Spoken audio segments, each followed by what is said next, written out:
Hai semuanya, kembali lagi di podcastnya Jilo. Hari ini Jilo bakal ngebahas podcast horor.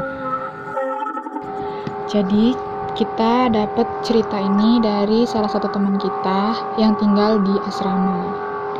Jadi kejadian ini dialami di asrama kampusnya Tina. Udah sering mereka dengar saat pertama kali mereka tinggal di asrama.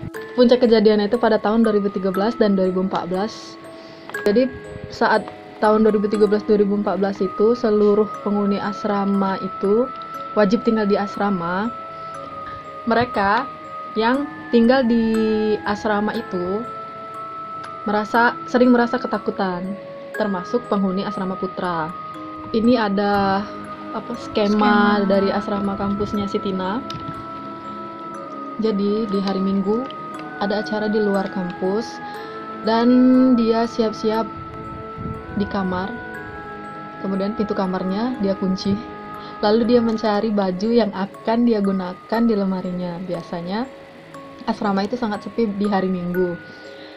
Saat Tina berjongkok di depan lemari, tiba-tiba engsel pintu kamar berdecit. Tina yang kaget langsung menoleh ke arah pintu, dan Tina memperhatikan beberapa saat. Ternyata tidak ada apa-apa dan mencoba untuk berpikir positif. Kemudian Tina kembali mencari baju di dalam lemari. Tapi engsel pintunya tadi berdecit lagi. Tina sontak menoleh ke pintu dan engsel pintunya itu benar-benar bergerak naik turun seperti akan ada yang membuka pintunya. Saat itu juga Tina merasakan angin berhembus dari jendela. Tina langsung menghempas kencang pintu engsel itu sampai pintunya terbuka dan langsung lari ke kamar teman sebelahnya, dan untungnya ada temannya di kamar tersebut. Kejadian kedua itu pada dini hari, kira-kira pukul 1 malam. Tina dan 3 orang temannya hendak kembali ke asrama. Ada aturan batas akhir masuk asramanya itu jam 10 malam. Namun mereka mendapat jam khusus karena ada kegiatan dalam beberapa bulan. Saat itu salah satu temannya sudah sangat mengantuk. Jadi saat sudah dekat asrama, dia merasa heran karena pintu asramanya terbuka lebar. Biasanya kan pintu itu sudah ditutup jam 10 malam walaupun tidak dikunci. Tapi malam itu pintu terbuka sangat lebar. Mereka merasa ini sangat aneh dan serius. Seperti ada yang menanti di dalam dan ada yang dinanti dari luar. Tina mencoba tidak memikirkan kejanggalan ini. Dan tiba-tiba ada sesuatu. Dia kira itu bola kaki yang terlempar ke arah mereka. Hanya saja sesuatu itu muncul dari atas, bukan dari bawah. Mungkin dari lantai 2 koperasi. Padahal lampu koperasi mati semua, pintu dan jendela pun tertutup. Bola itu mendarat di pohon sawo, persis saat mereka sejajar dengan pohon itu. Jadi, tidak mengenai mereka. Kecuali teman yang sudah mengantuk tadi. Dia kaget dan refleks saat saling berpegangan tangan. Seorang teman berbisik, "Jangan lari, karena memang akan memperparah keadaan." Saat tiba di asrama, mereka menutup pintu dengan deg-degan. Dan untuk pertama kalinya, mereka tidak cuci muka sebelum tidur dan langsung kembali ke kamar masing-masing. Dan sialnya, pohon sawo itu persis di samping kamarku. Jadi malam itu aku membiarkan lampu menyala. Jadi di suatu malam tiba-tiba salah satu teman sekamarnya Tina berteriak-teriak menangis. Tina kaget dan langsung bangun, lalu turun ke bawah. Tempat tidur Tina berada di atas tempat tidurnya. Ternyata teman Tina sedang bermimpi buruk. Tina segera membangunkannya. Setelah beberapa saat, akhirnya dia terbangun lalu segera memeluk Tina. Kemudian mereka kembali tertidur di tempat tidur Tina di atas. Namun, teman Tina tadi kembali bermimpi buruk.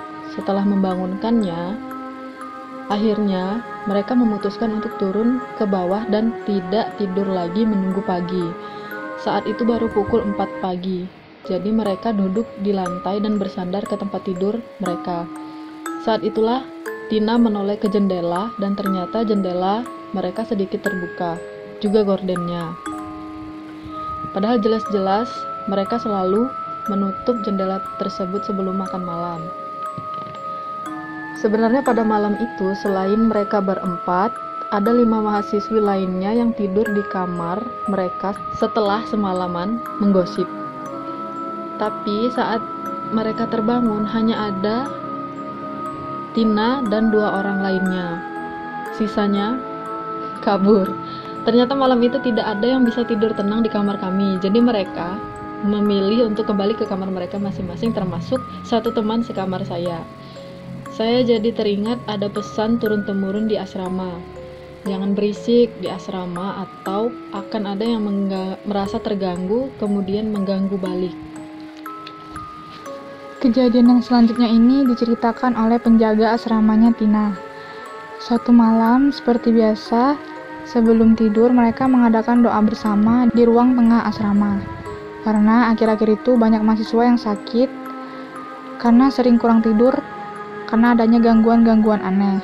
Maka ibu asrama membelikan bandrek dari luar. Saat beliau kembali, kami masih sedang beribadah.